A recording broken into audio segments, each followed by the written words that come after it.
Welcome to Revenue Architect Surgery. I'm Ralf Paschen, former CMO, GTM advisor, and the person your sales team blames when pipeline dries up. So with me today, as always, is Arnaud Lagarde. Welcome again. Former VP of Sales, former CRO, and the person who has actually had to close the deals that Martin promised would be easy. This show is not about celebrating wins. It's about pulling apart the decisions that looked right at the time and asking what's actually happening underneath.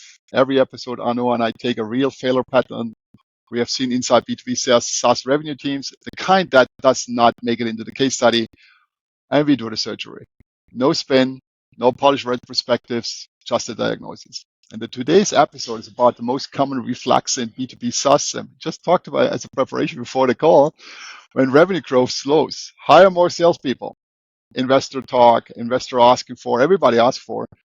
It's not a wrong instinct, it's just almost always the wrong diagnosis. The title today for the episode is, we hired more reps, nothing got better.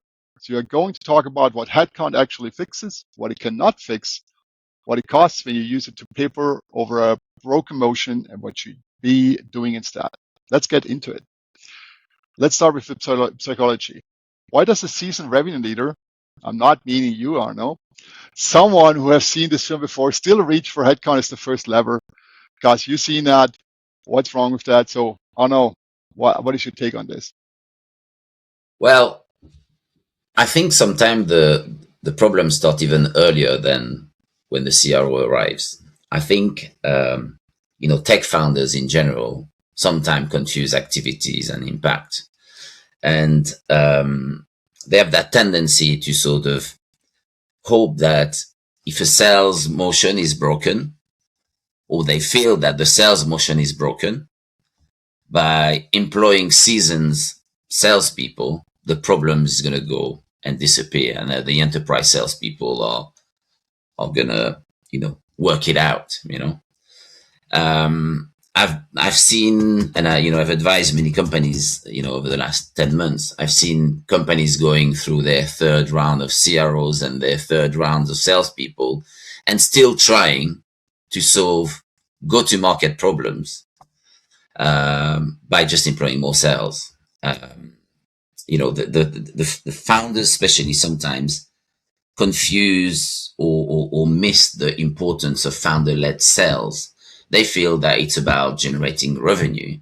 Founder-led sales is usually about proving repeatability, validating your problems, and working out, how your product is going to solve, the problem that you're going after. So, the problem of go-to-market sometimes is very easy for many founders to feel, I'm going to solve my go-to-market problem by employing more sales.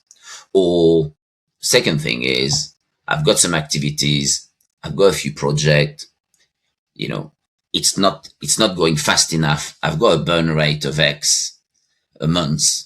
So if I can maybe add more activities, I can hopefully add more revenues.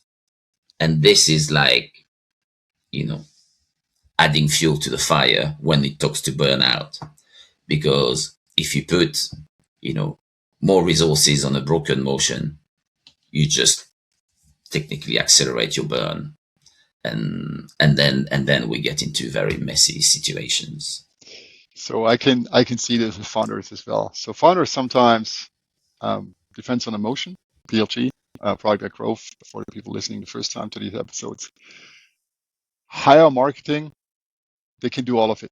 They can do the go-to-market. They can do all of this. This kind of, and I saw an image 2 days ago with LinkedIn, which was a perfect head of marketing, and they're surrounded by 30 tasks what they have to care about, from brand marketing, lead generation to MQLs, SQLs, you doing all of it, one person. The fun fact today is about sales. The same for anybody they hire in sales. You have to do 30 things.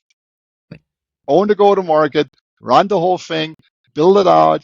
You need to know what the problem of the customer is.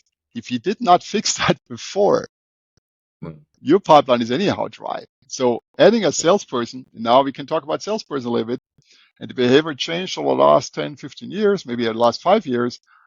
I expect leads from marketing. I cannot do anything without, I can't do cold calls. I can't do this. I can't do LinkedIn. I can't do that. I'm just waiting on my seat, waiting for somebody doing my job.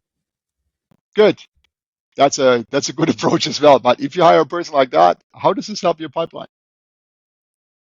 Good news, right? Okay, there's a lot to unpack here. Um, I think the modern salesperson is a person that should understand, well, in fact, should be creating probably around 60 to 70% of his own pipeline. Especially when you go to, a sort of more mature organization, you do have customers, you spend time with your customers, you sort of use them as a reference and eye proof, and you should be able, with your BDR, to generate most of your pipeline.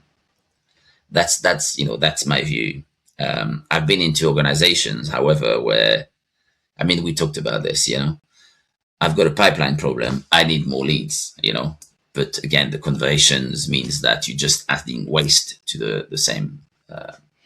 But I do think that, again, it's almost like we're talking about, the hero sales, yeah?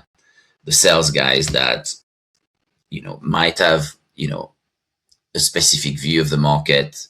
We expect to find that hero sellers that can understand the market, work things out, and then he's going to be able to position, the product, in a certain way, which means that the customer will see value. But these people are very rare, and these people do not help you scale. Okay. Again, what scale is to have a very well-defined product, a very well-defined sales motions that drives value to customers. So, we're always going to go back to the same discussions. Yeah. Revenues, company that generate revenues have got this extreme collaboration between product, marketing, sales, customer success, because if they're able to get that customer feedback very, very fast, they're able to change their sales motions, accelerate their product development cycles, and reduce waste into the sales process. So whilst you do need some great salespeople, do not expect that if you have a revenue problems, hiring a better sales guy is going to change your revenue problems. The foundation has to be there. What is your take on a percentage in a sales-led growth? That's a good one because you just started it. What is marketing only from the pipeline? What's sales only from a pipeline perspective? What's a healthy one? So people will have different view of this, but for me, I know it's a provocative question for marketing. For me, 60 to 70% of your pipeline should be created by sales. Okay. We're talking so we're on the same page. Funny that we never talked about this, but I'm on the same page with that. We're talking mature organizations, B2B sales, 60 to 70% should be generated by sales. And 30% should be generated by marketing. And I would almost restrict which type of customers I want from marketing. And sometime I would also restrict almost the pipeline that I want for marketing. I think we talked about this. I almost don't want, a pipeline. I want marketing to help me to get into conversations with my ICP, whether they know that they can buy my product or not. It's one thing, but if I've got my ICP, I should have intelligent sales guys that can go dig, show and demonstrate the problem that this customers is having, demonstrate that they understand the problem very well, to go to a point where the customer is asking them, so how do I solve this? Then you are in true consultative selling. So, and I'm not necessarily expecting from marketing to be able to do all this and then give me that customers ready to buy, I just want to get into the proper conversations. Correct. You want to get the and convo. that's You got to get into the conversation because that's your chance to get in the game. But let me add something from a marketing and position perspective, because I'm a positioning leader. I love positioning and messaging and value propositions to get this read in the game and listen to the customers, to the market, to sales. I utilize several sources. Also, Gardner, Forrester, everything plays a game into the game. But you see a different symptom by hiring salespeople in a broken motion. What I faced as well, that the new reps very quickly start improvising the messaging. They do. And they hear what works in conversation, they adapt, they end up with 10 different versions of your value proposition on market, which kills you because buyers get confused, competitors starts to overwhelm you. That's what I call a messaging drift under headcount pressure. So did you see something like that as well? And I saw that very, So very often. I think we're almost going back to the previous discussions, around messaging. I think I said consistency, clarity, and relevance is key. Yeah. And, some sales guys, sales to customers, sometimes, I wouldn't say for the wrong reason, but with promises of outcome that the technology or the enterprise will not be able to fulfill. And they will try to close it quick. And then it's not their problem anymore, because it's like the silo organization, where the sales guys, I've sold, here's the baby, look after the baby. What do you mean you don't have the milk? Well, I'm not responsible. I bring you the customer. You have to onboard it and make sure that he's happy. And don't talk to me about operational metrics, because we didn't have time to do this. We just, I just sold and I pass you the customers. And I think that is sometime the challenge of hero selling, because they will find the problems. They will maybe understand that the product can give illusion into this. And if they're very, very good communicators and know how to navigate the customers, they might be sometimes overselling a little bit. And if they oversell, it creates stress for the rest of the companies. You definitely do not want that in a startup, even if you feel that you might get some illusion, because now suddenly you have greater activities and a different type of conversations. But that's put your company completely out of shape. And in the risk that you're not renew. And then brings it back to the investors. Hey, why is our churn so high? Yeah. MRR approach, everything. So NRR approach. That is the interesting. I got an 85% NRR. Okay, that's not a warning signal for you. That is a problem. You just hired more sales. Okay, that's a problem. You don't get your go-to-market in control. I mean, maybe what would be interesting to, especially for, I'm guessing a lot of startup and founders might be looking at this. What do we understand at founder sales, and what are the objectives of founder-led sales? Because, to be and I think here the founders are their own enemy, because a founder has to be extremely resilient, have some element of optimism, because otherwise they would have given up already.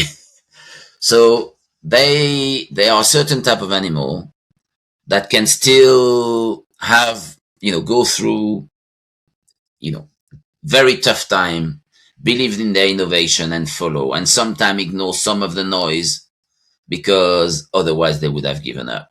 So this is a very strong skill, resilience for, building a product when you are into validation mode. You test, you get a lot of no's. That's not what we're doing this. So if you are able to do this with the type of behavioral attribute that you expect to tech founders, this is very good, because you take loads of knockback and you're still standing up. The challenge that can happen is every time you get as soon as you get a positive signal, you stop that validations and you think, I'm ready to scale. You haven't fully defined the problems. You might not have looked at what are the different ways to address this problem. Am I the better place to solve it? Or will it be solved better by some organization?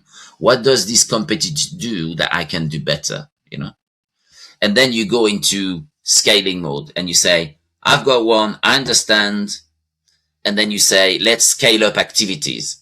With scale up activities, obviously accelerate burn, which is, a challenge.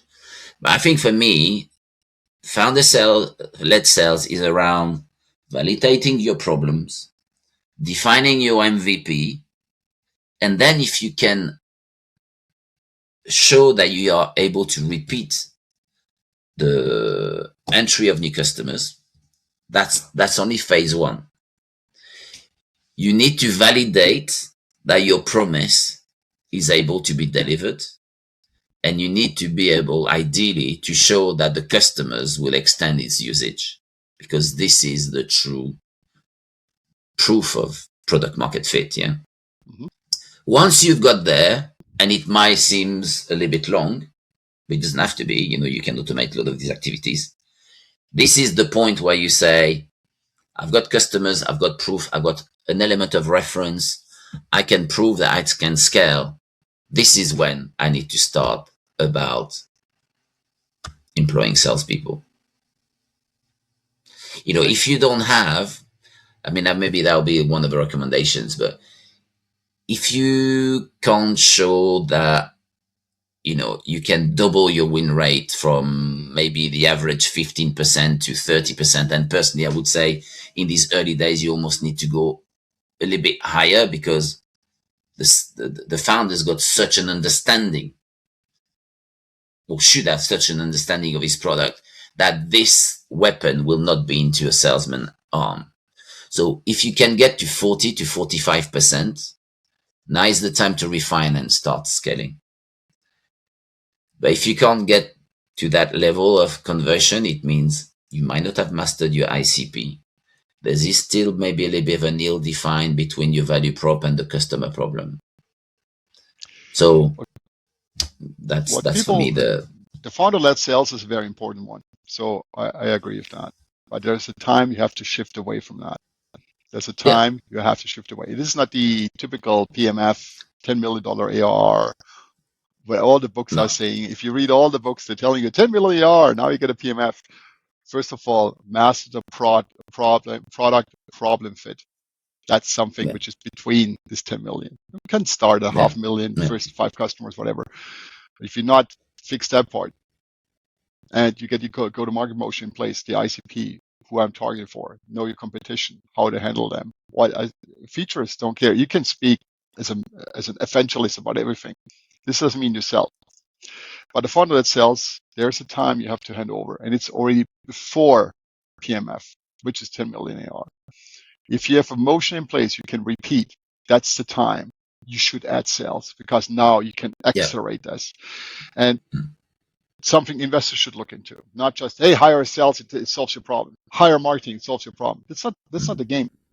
Make the go-to-market absolutely clear for everyone who joins the team.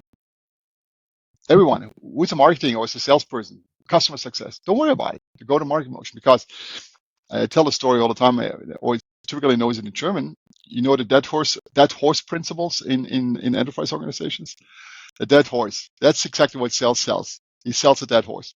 Okay, he sells a dead horse. It's the best horse on the planet. Everything. So the dead horse was sold 1 million. I got my commission sheet done. Sales club is not happening in the startups, but kind of enterprise business. So now the dead horse sits in customer success. So customer success is sitting there making the plan, potentially get something more organized now around this dead horse, how to get this horse back to run, which never ran, by the way. But hey, how to get this dead horse to run? That's exactly what happens. So what they're doing is, best case, they're calling somebody from McKinsey or an external consulting to help them to get a dead horse back to life, and so on and so forth. And the end game is, it's not our problem, it's sales problem. So bring back the dead horse to sales. What was the original problem? We sold a dead horse. So the ICP, the go-to-market, was wrong. Somebody sold something to fulfill the needs, which is fulfill the quota. Because what's the pressure? The board pressure is, hey, you sold 6 people to me in sales. They make $3 million ARR more, and you deliver 800. What are you selling now? Dead horses, just to fulfill the investors, because you get a board pressure of, I said 6 people, 3 million, 500K each. 500K is not a lot, but 500K each, okay, paid. I'm not throwing numbers up. We all know salespeople are expensive. This is fine. But the point is, you sold that. So now you find the dead horses to sell into, which makes the company dilute away from what their really go-to-market is. So if you not fix that foundation from the beginning, where do you want to go? And it's a different play if you're being early on funnel-led sales, or being a product PMF, or you're being platform already, which is most enterprise companies are going for, or a big organization coming from PLG, they need to go to platform. And platform is really understanding customer success, churn rates, and understand how to get the game. There's no way of selling a dead horse anymore at that level. There's no way, because you delete the whole company from development. Let's say a big company comes in, big bank in the US. Everybody jumps. That would be the biggest deal on the planet. Does it dilute the company? Yes, it goes away, because now you put 8 developers out of it. You put all the customer success team behind it to make it a success for sales, because they sold a $5 million deal. This $5 million deal costs you at the end more than the other one. The other pieces you can potentially make with 10, 15, 20 customers. And you potentially, there's a higher risk to churn because you never fulfilled the needs of the customer. That's the gameplay a founder should always look into, and the hire a sales guy and the hire marketing guy. Get your foundation in play. So my take on this, and I saw this founder-led sales, but there's an end game, because most founders are not business people. So if you hear me or listen to me, it's a true story. I never met a business person, founder, that sells. That's all technical driven, product driven. That's the point. And that's okay. Don't mind. You need to learn how to sell. You need to learn how to market. You need to get an overall thing. But you come typical from a technical background, product manager, product manager, whatever. You did. And the point is, go to market is it's a strategy motion. It's not done by a person, or that's a full company owned by a CEO. It's not owned by a CRO. I'm sorry, I know it's not owned by a CRO. It's owned by a CEO. CRO executes and helps and strategizes the whole thing, but it's owned. Ownership and a racy concept, a responsible person for whatever you use, external consulting, internal people, whatever, is the CEO. You cannot go away from that. And that comes back to founder-led sales. You can let sales go, but you own it. There's no choice on that. And your team works against that. That's my perspective. Yeah. I think it also depends on the maturity of the companies, because correct, young CEOs sometimes do not have the experience. They might have the talent, but you know that you learn a lot from your past failures or the situation that you've been, and that's why sometimes fractional, getting, when you're young founders, getting some fractional help is probably a very good way to get access to that experience, to get access to that person that is going to challenge you. And because sometimes I find that you would expect investors that sit on the board to challenge their investment and the people that they've invested in. But there is this sometimes strange dynamic between the founders that has made a promise to his investors and still want to try to fulfill that promise at any cost, and do not want to be devalued in the sight of their investors, because maybe they have to admit that there is a problem. A few do it well, and they feel like the board is a safe place, and therefore I'm going to tell all the problems. But I also seen the opposite, where, don't worry, this deal is coming, it's going to save us, we're on top of this. And then you have this deal that has been there for 6-9 months that is supposed to always happen. And next episode, don't talk about it. Next episode, okay. Don't talk about this deal. Next episode, we're not starting. Okay, that's another one. So, okay, but yes, I think that is definitely something. You need to be able to be challenged, and you need to be challenged in a safe place with somebody that is going to tell you exactly where you're at, what your challenges are, where you're failing, and how you're gonna solve the problems. That's very different when you have, when you are founders, and you think, will that investors carry on investing in me? Maybe I need to be able to show that we're doing well. So therefore I've got a change of extending my runway, especially now that I've got loads of salespeople and the burn rate is just, increased like this. So I was sitting in many board meetings and investor meetings, and the fun fact on a fractional, which I am, I don't need to convince anybody. You have your own view on it, and that's fine. But when I was hired as a CMO, I was often get questions. So, and we talked about this before the podcast about AI agents for voice, for messaging, for email, for whatever. Okay, and I was tasked for it. So, are you using AI agents? No, and they challenged me. I said, why are you not using them? Because that's noise. It doesn't make anything better. It's not 100 meetings. Remember, we are always coming up with every episode. 100 meetings a week. I closed 100 meetings a week. So now I see more and more on LinkedIn. The message didn't show up. Really? A real person didn't show up. So what's the goal of this? The goal is to get the meeting, as we talked about this, Arnaud, the goal is to get you into conversation in sales, right? Marketing needs to get you in the conversation. That's your goal, to get the conversation, then to move over to a very valued conversation. Whatever the face calls, MQL, SQL, SAL, whatever. I think ServiceNow get rid of the whole pipeline. But this is the point. It's all about the convo. Have a real conversation about problems you're defining in your ICP and not having a dead horse conversation, which you potentially can do. And I can remember on our common time we had together, we get challenged from customers. Can you do this as well? Can you do that? Can you do that? And I said, no, we're not doing it. It's a Swiss knife thing or Leatherman, whatever you want to call it, US or the European version. Said, yes, potentially can do it, this platform, but this is not meant to be this way. Okay, can you do incident automation? Sure you can, but the point is it meant this way? Okay, and this is the point of an ICP. You're not riding a dead horse because you can dilute the whole company. Back to the salespeople.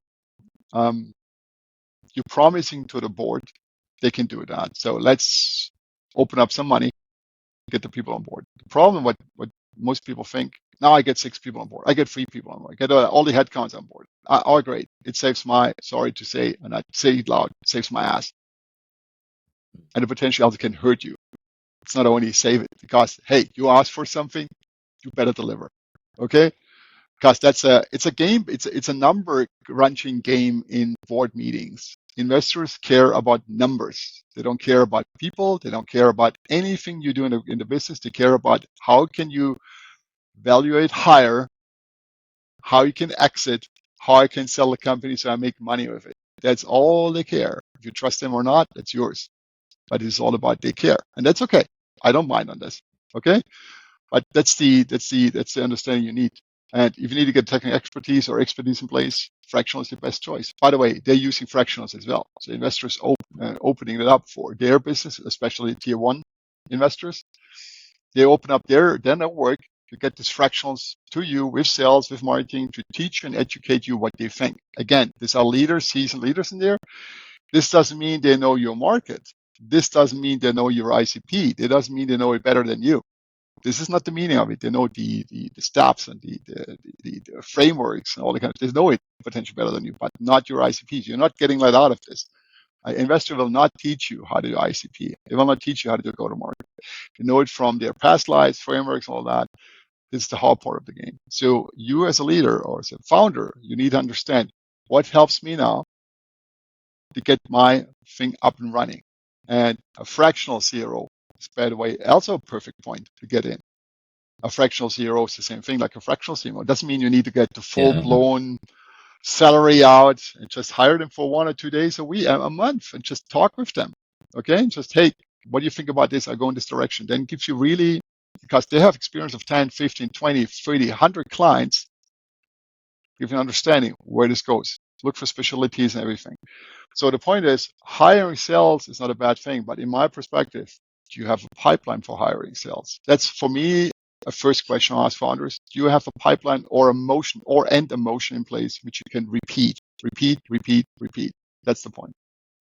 Yeah, I think we haven't, maybe, I mean, you're touching on this now, but we haven't touched about the cost and the effort of bringing sales people in. Okay. First, do you have the right onboarding? What's your sales enablement look like? Have you created your own playbook? Have you well-defined ICPs? Have you created, all the questions and the type of questions and the outcome? Have you created, all the the play card, the sales play for what happened if I get this competitor, what happened if it's competitors? Have you created a value assessment framework? If you really want to do sales at scale and not being, because you talked about employing 6 sales guys. So 6 sales guys, I'm a CRO. I can help 1 sales guy in the meeting, 6 sales guys in the meeting whilst I'm building emotions. I mean, we don't sleep much, but this is intense. 6 sales guys is intense. Especially what I see sometimes is like, we want 6 sales guys. We're going to put 1 in, the worst thing, 1 in Spain, 1 in France, 1 in Germany, 1 in the UK. Wow. So now you have content creation, content localizations, understanding buying behavior from all these different guys. I sort of inherited I've been one company once where, the process was quite long, and then there was the time of, obviously sometimes you can't leave a company and be here the next day after. And so we agree, we're going to build a strategy, we're going to, revise the motion, everything. And then you've got 3 months before you can really enter the companies. And then I was told first day, in order to help, we employed some sales guy.